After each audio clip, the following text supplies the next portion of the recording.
안녕하세요. 돈 버는 주부, 돈주부입니다. 저는 지금 서과장님 챌린지 참여 중에 있는데요. 돈 버는 방법에 대해서 시리즈로 알려드릴 예정입니다. 오늘은 그 첫 번째 시간으로 저는 아파트 투자에 관련된 걸 설명드리려고 해요. 제가 경험했던 방법이고, 저는 구매대행을 배우면서 구매대행 이전에 아파트 투자를 먼저 했었거든요. 그래서 그 설명을 드리고자 합니다. 갑자기 웬 책인가 할 텐데요. 요즘에 좀 핫한 책이죠. 베스트셀러 역행자란 멘탈을 바꿔야 인생이 바뀐다인데, 역행자 책 가장 서두에 이런 얘기가 나와요. 사람들이 이런 과잉 자의식 때문에 아무리 좋은 정보를 줘도 이제 대부분 그 정보를 쳐낸다고 하더라고요. 그러다 보니 성공도 못하고, 제가 오늘 이런 아파트 투자 관련된 설명을 할 때 쟤 뭐야, 구매대행 얘기하다 말고 왜 아파트 투자 뭐 이렇게 생각하기보다는 저 사람은 저렇게도 벌었네? 이렇게도 돈 벌 수 있구나 하면서 조금은 열린 마음으로 들어주셨으면 하는 마음에서 책 설명을 드렸고요. 제가 박세니 대표님 강의도 많이 들었는데, 저희가 모르게 이런 많은 부정 암시들을 여기저기서 받았던 것 같아요. 특히 부동산 투자가 마치 투기꾼이냐, 나 돈도 없는데 제발 이 집값은 왜 이렇게 올라서 제발 망해라 막 이러는데, 그래봤자 저희만 손해인 거죠. 그러니까 저희가 조금은 열린 마음으로 남들은 어떻게 해서 돈을 버나 이런 생각으로 들어주셨으면 하는 마음에서 책 설명을 먼저 드렸습니다. 제 과거 흑역사인데요. 저는 결혼도 늦게 했는데 부모님 도움 없이 결혼을 했어요. 제가 그냥 모아놨던 전세금으로 신혼집을 시작했는데 그때 대출도 못 받고 계약금도 날려보고 다세대 주택 10평에서 투룸이었는데, 딸아이를 이제 출산해가지고 기를 때 이 화장실 세면대가 줄줄 새는 그런 좀 열악한 환경에서 시작했었어요. 근데 제가 좀 이렇게 변할 수 있었던 건 되게 우연한 기회에 제가 이제 청약 통장을 활용했어요. 결혼하고 쓴 건 아니고요. 제가 그냥 혼자 결혼 안 하던 시절에 내가 내 노후를 위해서 좀 좋은 아파트를 하나 청약 받아 놓으면 내가 그 대출금을 갚느라 열심히 살지 않을까 하는 생각으로 청약 통장을 썼는데 덜컥 붙은 거예요. 덜컥 됐는데 왜 됐냐면 미분양이 났던 거죠. 그래서 사람들이 미분양이니까 계약 취소해라 막 이랬는데, 저는 청약 통장 좀 버리기 아까워서 그냥 사용을 했거든요. 그냥 그 대출 무이자도 되고 하니까 썼는데, 그게 이제 점점 그 분양가보다 떨어지지 않는 걸 바라보면서 저거다 이런 생각을 조금씩 했지만, 제가 이제 외벌이로 지내다 보니까 육아하느라 바빠서 그런 걸 전혀 몰랐어요. 근데 점점 제가 지금 살고 있는 집을 이렇게 보니까 이 집은 이제 집주인이 경매로 이제 경매 받아서 리모델링을 한 집이었더라고요. 그러니까 즉 투자자의 물건이었어요. 그게 이제 점점 아이를 기르고 그 집을 지내면서 이 사람은 이 집을 얼마에 받아서 이렇게 우리들한테 전세를 주면서 돈을 벌었네 하면서 눈이 뜨이게 된 거죠. 그리고 나서 제가 이런 청약에 대해서 좀 더 적극적으로 알아보게 됐어요. 근데 그때 정부 갑자기 규제가 심해지면서 청약 당첨, 재당첨 제한도 걸리고, 그리고 또 남편이 또 청약 통장이 없어가지고 소위 줍줍이라는 걸 거의 끝물에 한번 해봤어요.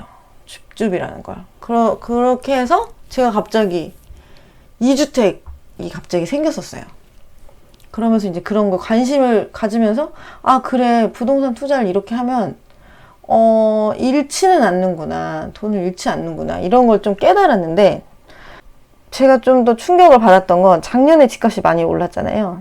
폭등하던 작년, 재작년 집값이 폭등하던 시절에 이제 제 과거의 시점을 한번 다시 되돌아봤거든요. 근데 그때 제가 17년도 이때 이제 분양을 받았던 것 같아요. 17년도, 16년도 분양을 받았고 19년도에 입주를 했는데 제가 한 3억 정도, 분양가가 한 2억 9천 뭐 이랬는데 3억이라고 치고 제가 받아서 현 시점에 뭐 한 7억 좀 안 되게 6억 뭐 몇천 이래요. 그러니까 즉 한 3억 넣어서 3억 정도가 오른 거죠.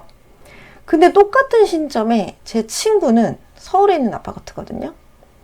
서울에 있는 아파트를 한 5억에 분양을 받았어요. 정말 똑같은 브랜드의 똑같은 브랜드 아파트에 똑같은 시점에 분양을 받았는데 친구는 서울의 아파트를 청약받았거든요. 청약 분양받았는데 그때 친구는 5억 아파트였는데 그 아파트가 지금은 한 11억 정도 돼요. 그러니까 여기도 5억에서 한 11억, 한 2배 뛰었죠. 근데 여기서 포인트는 저는 이때 당시에는 이제 중도금 무이자 대출이 되던 시절이어가지고 10% 계약금만 냈으면 됐거든요. 저는 3천만 원을 투자해서 얼마를 번 거죠? 3억을 벌었죠. 3천만 원에 3억. 근데 이 친구는 5천만 원을 투자해서 5억을 번 거예요. 왜냐면 5억에서 11억 거의 뭐 6억 가까이 되는데 뭐 2배 딱 친다고 치면 그냥 5억으로 할게요. 설명하기 쉽게. 그러면 이때 처음에 시드머니는 이 3천만 원과 5천만 원, 2천만 원의 갭이었는데 그 벌어들인 그 소득, 그 수익의 차이는 정말 2억이죠, 2억. 5억에 3억이니까. 그러니까 2억이요. 2천만 원 차이가 2억으로 벌어진 거예요. 이때 또 다시 충격을 먹었죠. 아, 나 이게 뭐지? 왜 어디서 잘못된 거지? 그래서 생각해보니까 이 서울 아파트나 경기도 아파트, 아파트라고 다 되는 게 아니라 좀 다르구나. 그럼 내가 이 서울에 있는 아파트 이 친구보다 내가 어떻게 해야지 이걸 쫓아갈 수 있지? 저는 이때 그냥 6억, 7억 이렇게밖에 안 되기 때문에 저는 절대 이 10몇 억짜리 아파트를 살 수가 없잖아요. 제가 돈이 어디 있어서. 근데 제가 작년에 서울에 아파트를 샀어요. 작년 4월에 제가 산 아파트 표인데요. 제가 그때 되게 열심히 알아봐가지고 그때 최저가 제가 찍었네요. 12억 500에 제가 샀거든요. 근데 이 아파트에 지금 제가 살고 있는 건 아니고 전세 줘가지고 저는 뭐 소위 말하는 갭 투자로 샀는데 이 아파트가 지금은 14억이 됐어요. 즉 1년 만에 2억이 점핑한 거죠. 아까 저기 다른 경기도 아파트는 뭐 한 몇 년에 걸쳐서 3억 올라갔는데 서울 아파트는 1년 새 2억이 올랐어요. 이래도 아파트 투자를 안 하실 건가요? 제가 뭐 이렇게 벌었다 이런 거 자랑하려고 한 건 아니고 저도 딱 5년 동안 벌어진 일이에요. 서울 아파트도 생기고 경기도의 아파트도 아직 더 있고 지금 다주택자로 있는데 그렇게 큰 돈을 들이진 않았어요. 돈을 벌게 하는 그런 테크트리를 탄 것 같아요. 그러면 제가 이런 아파트 투자를 뭐 마치 구매대행과 좀 다르게 생각할 게 아니라 저희는 구매대행을 하기 때문에 구매대행 관점에서 아파트 투자를 어떻게 바라보면 될지를 한번 제가 설명드려 볼게요. 물론 뭐 좋은 강의들은 유료 강의에 많기 때문에 제가 그렇게 뭐 고퀄리티는 아니지만 제가 경험한 내용을 설명을 하자면 우선 저희가 이제 이런 구매대행 하는 것도 이제 사업을 하려는 거죠. 왜? 근로소득, 직장을 다니면서 벌어지는 근로소득과 이런 사업이나 이런 걸 통한 자본소득은 비교할 바가 안 돼요. 특히 뭐 구매대행 해보셔서 아시겠지만 구매대행 하면서 제가 잘만 벌면 한 달에 뭐 1년 연봉도 벌 수 있죠. 아파트 투자도 마찬가지로 제가 아까 보셨다시피 1년 안에 벌써 2억이라는 돈이 올랐어요. 물론 지금 제가 판다고 하면 뭐 양도소득세나 이런 걸 내기 때문에 2억이라는 돈이 다 떨어지진 않겠지만 그래도 우선은 올랐죠. 제가 절대 직장 생활하면서 1년 동안 2억은 벌 수가 없거든요. 그리고 구매 대행 하실 때도 구매 대행 하다가 뭐 돈이 부족하면 사업 대출 받아서 하세요. 막 이런 얘기 하잖아요. 아파트 투자도 마찬가지예요. 돈이 없어요 라고 얘기해요. 돈이 아예 없어요. 그래요. 물론 사회 초년생은 없죠. 없을 수 있어요. 그러면 처음엔 모아야겠죠. 저축을 해서 뭐 1,000만 원이던 2,000만 원이던 모아서 그 돈으로 아파트 투자할 수 있거든요. 저희가 뭐 구매 대행할 때도 무자본 창업이라고 하지만 뭐 거짓 얘기 들어보면은 돈이 묶이고 하기 때문에 카드 돌림방도 있지만 그래도 일정 금액은 좀 돈 뭐 500만 원 이 정도는 좀 필요해서 쓰잖아요. 그런 것처럼 아파트 투자도 소액으로 충분히 투자할 수 있기 때문에 나 돈이 없다 이런 소리는 좀 변명이라고 저는 생각해요. 그리고 정말 없을 땐 아까 저희 친구 사례처럼 그 계약금조차 대출을 받아서 할 수 있거든요. 저는 그때 5천만 원이란 돈이 없어가지고 이제 3천만 원의 경기도에 투자를 했는데 친구는 그 5천만 원이란 돈도 대출을 받아서 서울에 있는 아파트 분양을 받았다고 하더라고요. 그게 차이였던 것 같아요. 그런 차이, 그런 미세한 차이가 큰 소득의 격차를 만든 거죠. 그리고 저희가 구매 대행할 때 항상 듣는 거 있죠. 내가 사고 싶은 거를 하는 게 아니라 남들이 사고 싶은 거를 팔라고 하잖아요. 이런 투자도 마찬가지인 것 같아요. 뭐 토지도 있고 상가도 있고 뭐 많죠. 근데 그럼 왜 아파트냐? 사람들이 아파트를 선호하기 때문이에요. 그러니까 나는 빌라가 좋은데 나는 뭐 관리비 많이 안 나와서 나는 빌라가 좋아. 아, 나는 단독주택이 좋아. 아, 난 전원주택이 좋아. 그건 그냥 제 생각이에요. 남들이 살고 싶은 곳, 그런 곳에 투자를 해야 되고 그게 바로 아파트라는 거죠. 좀 이해가 되셨을까요? 근데 또 아직도 요즘에 이런 얘기 많이 하죠. 아, 지금 너무 많이 올랐어요. 떨어지지 않나요? 이런 질문 항상 합니다. 우리 구매 대행할 때 뭐 알아보죠? 항상 수요 조사 하잖아요. 지금 사람들이 키워드 얼마나 조사하는지, 그리고 상품 수가 얼마나 많은지, 경쟁 강도 살펴보잖아요. 아파트도 마찬가지예요. 사람들이 얼마나 수요가 있고 앞으로 공급량이 어떻게 되는지 보면 됩니다. 여기서 보시면 서울은 공급이 계속 부족이에요. 즉 상품 수가 별로 없어요. 그러면 어떻게 되겠어요? 당연히 오르겠죠. 특히 전세는 무조건 오르게 되어 있습니다. 물론 서울 집값은 잠시는 뭐 안 오를 수도 있고 떨어질 수도 있어요. 하지만 전세입자, 이 살고 싶은 이런 서울에 거주하고 싶은 수요자들이 계속 있고 아파트 공급은 부족이기 때문에 이거는 경쟁 강도가 매우 좋다. 그러니 걱정하지 않아도 된다. 라고 저는 설명하고 싶습니다. 그리고 저희 그 좋은 상품을 너무 내가 좋은 상품을 뭐 사람들이 잘 찾지 않는 인터파크나 이런 뭐 11번가에 올리는 것보다는 저희는 좀 수요가 많은 쿠팡이나 스마트 스토어에 올려야 더 매출도 잘 나잖아요. 이런 투자도 마찬가지예요. 나는 지금 어디 지방의 소도시에 살고 있어요. 하지만 소도시에 살고 있는 아파트가 벌어들이는 수입보다 집값이 올라가는 것보다 수요가 많은 대도시, 뭐 서울이나 뭐 약간 뭐 경기도 이런 큰 도시에 있는 아파트의 집값 상승률이 더 좋거든요. 그렇기 때문에 저희가 상품을 많이 팔리는 곳에 전시를 하듯이 제가 투자하는 아파트는 좋은 곳에 둬야 돼요. 그러려면 어떻게 해야 되냐? 나는 만약에 이렇게 좋게 꾸며진 집 살고 싶으시면 월세로 가세요. 그러면 갑자기 전세금이랄지 내 아파트에 살고 있던 그 매매가가 목돈으로 생기잖아요. 그 돈을 돈이 잘 벌리는 돈을 벌어들이게 할 수 있는 그런 좋은 위치에 있는 아파트에 투자를 하는 거죠. 좀 이해가 되셨을까요? 그 다음으로는 항상 고민이죠. 그럼 어딜 사나요? 이런 질문 항상 받아요. 똑같아요. 아까도 구매대행처럼 사람들이 사는 곳, 사람들이 선호하는 곳. 서울 이거 지금 지하철표인데요.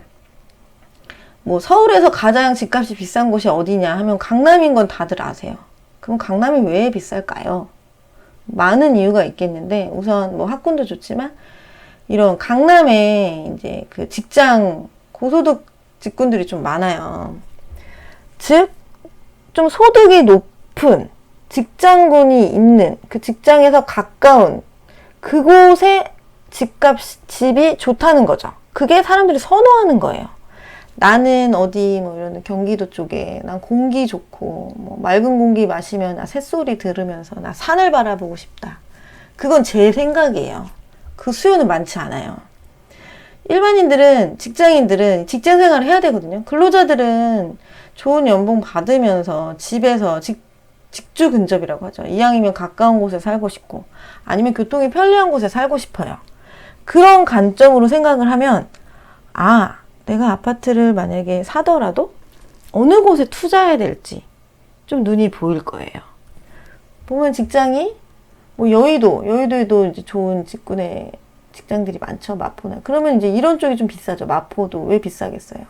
여기 서울이나 시청, 서울역 시청 이런 쪽에 또 좋은 직군들이 많잖아요. 여기 종로 이런 쪽에. 그렇기 때문에 이 주변의 집값이 비싼 거죠.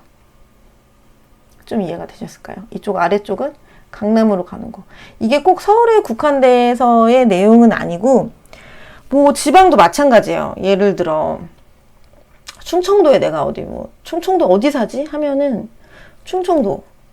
우선 뭐 충청북도로 보자고 하면은 충청북도에서 가장 큰 도시는 청주예요. 우선 사람이 많고 그 다음에 그 안에서도 약간 고소득자 좀 좋은 직군의 사람들이 어디에 사는지를 보면 그 직장이 있는 그 직장에서 가까운 곳에 집이 아무래도 좀 안전하다고 볼 수 있어요. 우선 또 사람이 많아야 돼요.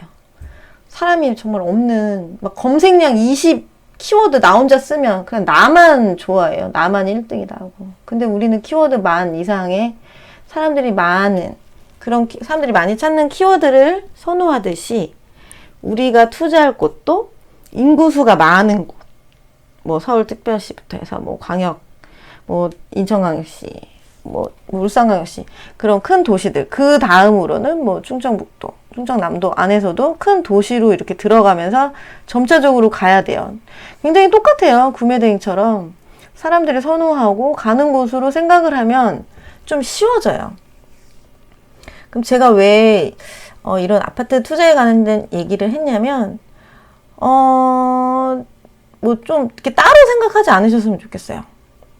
뭐 구매 대행만 하겠다. 사업을 하다 보면 돈이 많이 벌리면 막 더 투자하고 싶고 막 사입에 더 막 쏟고 그러다가 약간 뭐 혹시라도 사입이 좀 잘 안 되거나 좀 약간 위기 같은 게 왔을 때 좀 흔들릴 수 있는데 사업을 하면서 좀 이렇게 안전 자산인 부동산에 좀 투자를 하게 되면 이게 밸런스가 좀 맞는 것 같더라고요. 그래서 돈을 버는 방법의 첫 번째로 저는 우리 구매 대행을 하시는 이 서파르타 뭐 수강생들 분들이나 미서실을 쓰는 유저분들께서 아파트 투자에도 좀 관심을 가지셨으면 좋겠어요. 근데 여기서 포인트는 내가 이 아파트를 내 돈 주고 다 사서 사느냐 그게 아니라는 거죠. 충분히 중간에 전세 수요를 살펴보면서 전세자와 이 매매가의 이 차익으로 내가 아파트에다 안전자산에 투자를 하면 그 아이들이 더 배를 불려 그 거위가 배를 불려 저에게 다시 돌아온다는 거. 그래서 오늘 제가 첫 번째 시간으로 돈 버는 방법의 아파트 투자에 대한 설명을 드려봤습니다. 제가 다 돈 벌었던 그런 경험을 바탕으로 하는 설명이고요. 이 이후에도 제가 돈을 버는 방법에 대해서 고심하고 행동하고 실천했던 내용들에 대해서 설명해 보도록 하겠습니다. 감사합니다.